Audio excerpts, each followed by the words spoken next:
Hey everybody, it's Matt, and we're doing a review of the Thinkware Q1000 dual channel dash cam. As you can see, there's a front and a rear camera. I'm gonna try and hardwire this. It does come with a hardwire kit. Some of the other features here has localized Wi-Fi, 156-degree wide angle recording. Again, it's 2 channels, 1440p front and rear cameras, as well as mobile app support. I believe these come with a micro SD card, probably a 32 gig one. This one's capable of holding up to 256. So let's unbox this and I'll show you what's inside. All right, so let's take a look at what's inside the box. So here's the front camera, which is a little bit smaller than I was thinking, so that's really good. That's gonna go right behind my rear view mirror. Here's the rear camera. So if you're familiar with Thinkware's rear cameras, this is about standard size, standard look.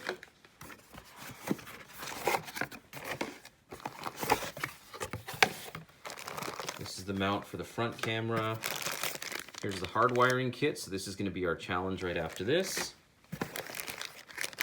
Here's the other power cable if you're just hooking it up to your power source in the car. This is the cable here to connect your rear camera to the main unit. Have some more adhesives. Here's your wire clips. So this does come with a micro SD card, likely formatted for the camera already. We have some heat blocking film, and then we've got the safety and warranty information. Before I take this out to my vehicle to hook it up, let me just take you on a quick tour. So this is actually the view upside down. This is the view that I'll be seeing from my vantage point where I'm sitting in the car. You'll see all the manual operation buttons. Just like any Thinkware camera, this should be automatic to when you start your vehicle, it'll just start recording. But manual features are available nevertheless, so it's going to be sitting just like this because this is where the mount is. You can see that the front camera can be positioned and manually maneuvered around to meet the specs of your recording space. And then we have the front camera and the rear camera power mounts. The radar that you see here, this camera does have a built-in GPS, so that's not what this is. As you know, some Thinkware cameras do come with an optional GPS hookup. This is actually an optional radar hookup that you can purchase separately, and what this does is it'll give you better parking incident management notifications and management in general, in terms of collecting footage before and after the incident happens. So if you are going to be hardwiring your dash cam, I would recommend looking into this as well and seeing if it's the right fit for you. So let me take this outside and get this hooked up. I'm just working on hiding the wiring a little bit. This is actually the first time I've done it, and there's some videos that Thinkware also puts up talking about the fact that you can hide it kind of in between here and removing A-frames to hide wiring and hiding it in the weather stripping. So this is where I'm trying to hide the rear cam.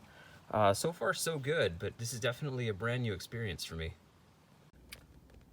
Well, unfortunately, I had some technical difficulties hardwiring, and that's something that's going to have to wait.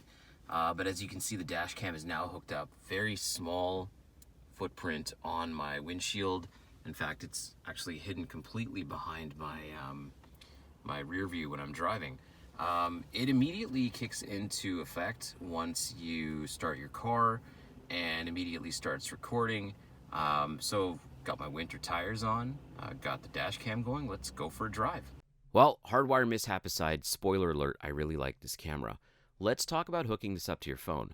There are 4 different Thinkware apps in the App Store, and make sure you download the non-legacy dashcam link app, which is your main hookup, and then you can optionally download Thinkware Connected, which will give you some nice extra features like notifying an emergency contact if you get into an accident, registering your dash cam, parking management just in case you forget where you've parked your car, and more.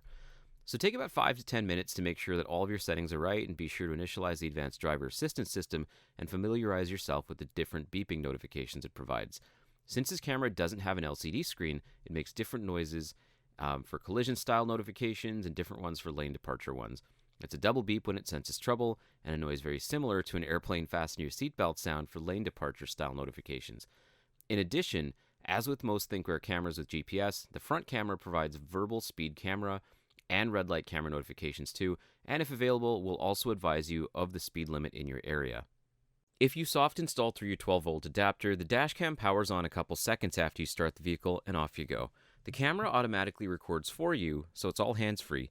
You can utilize the dashcam link app to access any and all footage and download it as well. While connecting to the camera itself is a little bit slow every time, this has blazing fast Wi-Fi connection direct to your phone once it is connected. It's far and away the fastest connecting dashcam I've encountered yet in terms of sharing footage direct from the memory card to your mobile device. Now, hardwiring does mean that you get access to parking notifications and much clearer night vision. In the event that you cannot hardwire direct from the dashcam to the vehicle, Thinkware does sell a battery pack to help mimic the same functionality you get from a direct hardwire. However, this battery also requires hardwiring to your vehicle, but Thinkware does say it will strain the car battery a lot less, so that might be a consideration.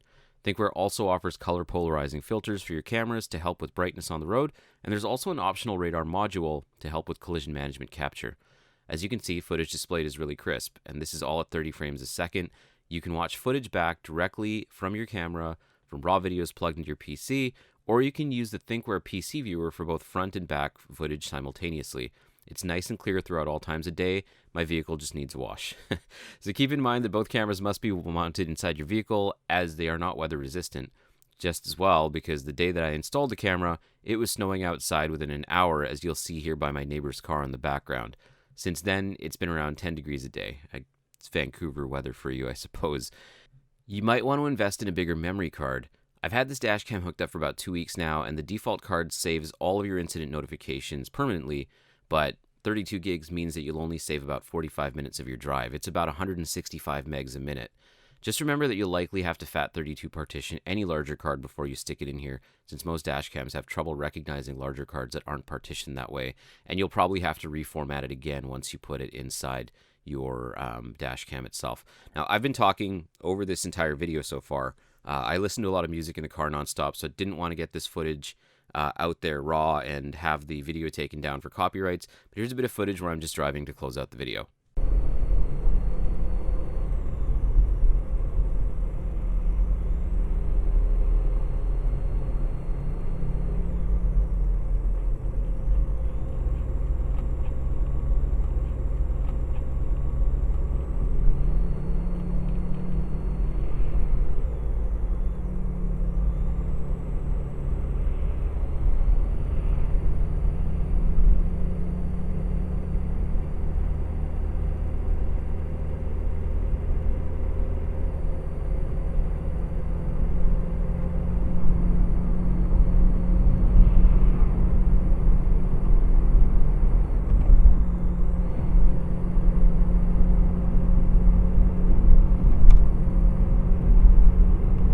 With the number of amazing features, the dual channel capabilities, and all the updated technology, along with coverage from 2 apps, the Q1000 is a definite winner. So you can get the Thinkware Q1000 now at Best Buy and online at bestbuy.ca, along with that optional radar module if you need it, along with the color polarizing filters. Thanks for watching this review. Please subscribe to our channel for more reviews like this, and we'll see you next time.